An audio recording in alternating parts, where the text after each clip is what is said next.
Sir ব্যথার কোনো এক সময় যেমন শোনা যায় যে পিএলআইডিটা আসলে কি এবং ফিজিওথেরাপির মাধ্যমে কি পিএলআইডির নিরসন সম্ভব হয় কিনা?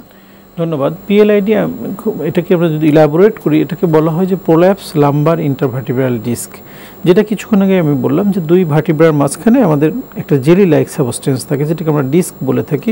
দুই হাড়ের মাঝখানে থাকে, এই জন্য এটাকে বলা হয় ইন্টারভার্টিব্রাল ডিস্ক। এই ডিস্কটা যখন পিছনের দিকে সরে যায়, সাধারণত পোস্টোল্যাটারালি, দ্যাট মিনস এটা পিছনের দিকে এবং যে কোনো এক সাইডে সরে যায়, তো এটাকে মেডিকেল ভাষায় আমরা তখন এটাকে প্রোল্যাপস লাম্বার ইন্টারভার্টিব্রাল ডিস্ক এবং সংক্ষেপে পিএলআইডি বলা হয়। তো পিএলআইডিটা আসলে খুব মারাত্মক একটা রোগ, যেটা আমরা বলবো যখন যে মানুষ আক্রান্ত হয়েছে এটা তার জন্য খুবই কষ্টদায়ক একটা রোগ। এই ডিস্কটা সরে গেলে তখন আমরা যদি মেরুদণ্ড না হয়ে হাতে পায়ে যদি কোথাও কোনো ডিসলোকেশন হয়, আমরা ওটাকে পজিশনে এনে প্লাস্টার করে দিতে পারি, তাহলে জিনিসটা ইমোবিলাইজ রাখলে 2 থেকে 3 সপ্তাহ পরে এটা আবার স্বাভাবিক হয়ে যায়। কিন্তু মেরুদণ্ডের ক্ষেত্রে যেটা হয়, এখানে আমরা কোনো প্লাস্টার দিতে পারি না, তাকে ইমোবিলাইজ করে রাখাটা আমাদের জন্য কঠিন। তো সেক্ষেত্রে আমরা বলি যে এই রোগটাকে আমরা 3টা ভাগে ভাগ করি, আমরা মাইল্ড, মডারেট এবং সিভিয়ার। যদি প্রাথমিক এবং মধ্যম পর্যায়ে থাকে তাহলে আমরা ফিজিওথেরাপি ওষুধ, ফিজিওথেরাপি, এক্সারসাইজ এবং রেস্ট, বিশ্রাম, এই 4টা জিনিসের সমন্বয়ে এই ডিস্কটাকে আবার পূর্বের জায়গায় ফিরিয়ে নিয়ে আসা যায়। তো সেক্ষেত্রে সবচেয়ে গুরুত্বপূর্ণ হলো বিশ্রামে থেকে তার চিকিৎসা নেওয়া। উনি চিকিৎসা নিলেন, আবার রিক্সায় চললেন, গাড়িতে চললেন, মুভমেন্ট হলো, জার্কিং হলো, ঝাঁকি লাগলো, তাহলে ডিস্কটা আবার পূর্বের জায়গায় সরে যায়, সো ট্রিটমেন্টটা ইফেক্টিভ হয় না। আর কিছু কিছু ক্ষেত্রে এটাকে আমরা খুব সিভিয়ার স্টেজ বলি, তাদের হয়তো অনেক সময় সার্জারির প্রয়োজন হতে পারে। সেক্ষেত্রে আমরা কয়েকটা উপসর্গের কথা বলি, যেটাকে মেডিকেল ভাষায় কর্ডা ইকিউনা সিনড্রোম বলে। যেমন তার হয়তো প্রস্রাব পায়খানায় কন্ট্রোল নেই, তার পাটা প্যারালাইসিসের মতো হয়ে গেছে, এরকম কিছু কন্ডিশন যদি তৈরি হয় এই ডিস্ক প্রোল্যাপস বা পিএলআইডির কারণে, তখন ইমিডিয়েটলি তার সার্জারির দিকেও যেতে হতে পারে। তো এই রোগটা সম্পর্কে আসলে সচেতনতা দরকার, যে কেন এটা হচ্ছে, কি করলে এটা থেকে প্রিভেন্ট করা যায়। সেটা যদি আমরা সাধারণ মানুষ সচেতন হই, তাহলে অনেকাংশে এই পিএলআইডি থেকে আমরা প্রিভেনশন করতে পারবো। স্যার বর্তমানে দেখা যায় যে অনেকেই কিন্তু ওজন কমানোর জন্য এক্সারসাইজ করে থাকেন এবং তাদের মধ্যে অনেকে আবার কোমর ব্যথায় ভোগেন। এই এক্সারসাইজের মধ্যে কি কোনো আছে যে কোমর ব্যথার জন্য এই এক্সারসাইজ করলে তার নিরসন সম্ভব? আচ্ছা, ধন্যবাদ। আসলে কোমর ব্যথা বেড়ে যাওয়ার পিছনে কিছু কারণ আপনি যেটা বললেন যে এক্সারসাইজ করতে যেয়ে, তো আমরা দেখি যে আসলে জিম বা নর্মালি অনেকে আমরা ইউটিউব দেখি বা বিভিন্নভাবে যে এক্সারসাইজগুলো শিখছি, এখানে অনেক সময় কিছু ভুল তারা পেয়ে যায় ইনফরমেশন, যেটা হয়তো তার জন্য অ্যাপ্রোপ্রিয়েট না। যেমন আমরা অ্যাবস বা অ্যাবডোমিনাল মাসেলগুলোকে স্ট্রেংথ বাড়াই, বা এটা অ্যাবস কমাইতে যে আমরা কিছু এক্সারসাইজ করি, যেটা আমাদের কোমরের পিছনের মাংসপেশিগুলোর বিপরীত ভূমিকা পালন করে। সেক্ষেত্রে দেখা যায় যে তার অ্যাবস কমাইতে যে কোমর ব্যথা হয়ে গেল। আমরা বলি ওভারঅল এখানে একটা সমন্বয় করতে হবে। আপনার প্রথমে ব্যাক মাসেলের স্ট্রেংথ বাড়াইতে হবে। কোমরের মাংসপেশির শক্তি যদি আমরা বাড়াই, দেন যদি আমরা অ্যাবস কমানোর জন্য এক্সারসাইজগুলো করি, তাহলে আমার কোমর ব্যথা বাড়বে না।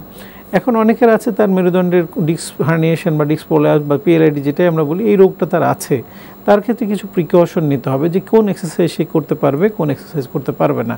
আদারওয়াইজ তার ওই জিনিসটা রিকারেন্টলি বারবার হতে থাকবে।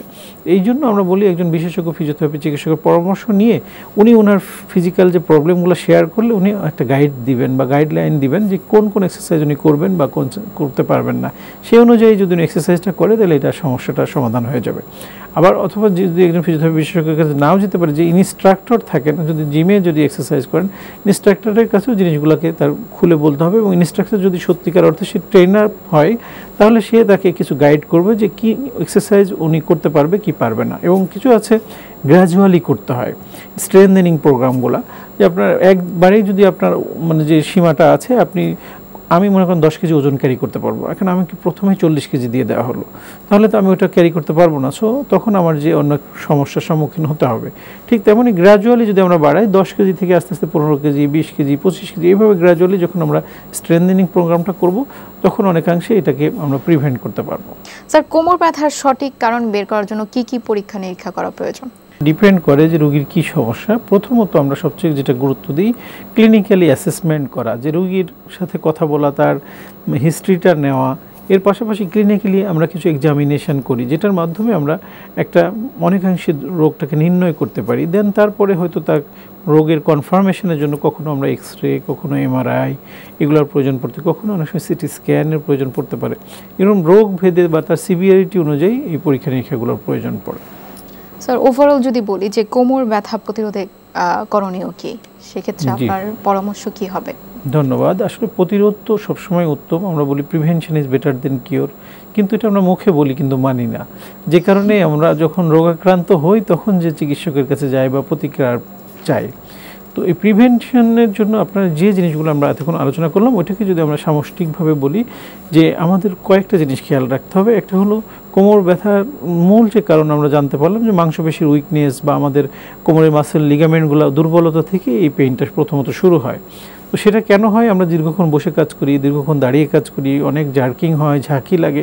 তো সেইগুলোকে আমরা প্রিভেন্ট করতে হবে, যে আমরা আধা ঘন্টা পরে বা 40 মিনিট পরে একটা ব্রেক নেওয়া, হাঁটাহাঁটি করা, বসা মানুষের ক্ষেত্রে দাঁড়িয়ে একটু হাঁটাহাঁটি করা, যারা দীর্ঘক্ষণ দাঁড়িয়ে থাকে তাদের ক্ষেত্রে আবার বসে কিছুক্ষণ বিশ্রাম নেওয়া, এগুলো মেনে চলা। এর পাশাপাশি তার কোমরের মাসেলগুলো যেন ঠিক থাকে, স্ট্রেংথ ঠিক থাকে, সেই জন্য কিছু সিম্পল এক্সারসাইজ করা, যেটা একজন নিকটস্থ ফিজিওথেরাপি বিশেষজ্ঞের পরামর্শ নিয়ে একটা সুস্থ স্বাভাবিক মানুষও তার পরামর্শ নিয়ে কী এক্সারসাইজ করলে তিনি ভালো থাকতে পারবেন সেটা সে নিতে পারেন। আমরা তো সাধারণত আক্রান্ত হওয়ার পরে যাই, কিন্তু যদি আমরা প্রিভেন্টিভ মেজার নিতে চাই তাহলে আমি সুস্থ থাকতেই আমাকে জেনে নিতে হবে আমি যে কী করব। এছাড়া আবার শোয়ার বিছানার ক্ষেত্রে আমাদের কিছু পরিবর্তনের কথা বলি, যে শক্ত বিছানায় ঘুমাতে হবে। শক্ত বলতে যে কাঠের বিছানা বা ফ্লোরে ঘুমাতে হবে ঠিক কিন্তু এরকম না। আমরা বলি জাজিমটা যেন একটু মানে হার্ড ম্যাট্রেস হয়, মানে মিডিয়াম, খুব শক্ত না আবার খুব নরমও না। এছাড়া শরীরের ওজন একটা ফ্যাক্টর। আমরা বলি অধিক ওজন যখন থাকে তখন আমার স্পাইনের নর্মালি একটা কার্ভ থাকে, সেই কার্ভটা স্ট্রেট হয়ে যায়। আমাদের যে গ্র্যাভিটি আমাদেরকে মনে করেন সবসময় নিচের দিকে টানতে থাকে। এখন আমরা যখন স্পাইনের নর্মাল কার্ভেচারটা স্ট্রেট হয়ে যায় তখন এই ব্যাক পেনের অন্যতম একটা কারণ। সেক্ষেত্রে ওজনটাকে নিয়ন্ত্রণে রাখা, ফিজিক্যালি অ্যাক্টিভ থাকা, শারীরিকভাবে যতটা সম্ভব 40 থেকে 45 মিনিট প্রতিদিন না হলেও অন্তত সপ্তাহে 5 দিন ফিজিক্যালি অ্যাক্টিভিটিস করা, যেমন এক্সারসাইজের মধ্যে আমরা বলি ওয়াকিং হতে পারে, সুইমিং হতে পারে, ট্রেডমিলে হাঁটতে পারে, সাইকেলিং করতে পারে, যে কোনো একটা ইভেন্টের মধ্যে সে থাকতে হবে। এই জিনিসগুলো যদি আমরা মেনে চলি তাহলে আমাদের অনেকাংশেই এই কোমর ব্যথা থেকে আমরা নিজেদেরকে মুক্ত রাখতে পারবো। স্যার, কোমর ব্যথা রোগ নিয়ে আজকে আপনার কাছ থেকে অনেক তথ্য এবং পরামর্শ জানলাম। আপনাকে অনেক ধন্যবাদ স্যার। আশা করি আমাদের দর্শক অনেক কিছু জানতে এবং বুঝতে পেরেছেন আজকের অনুষ্ঠান থেকে। আপনাকে ধন্যবাদ।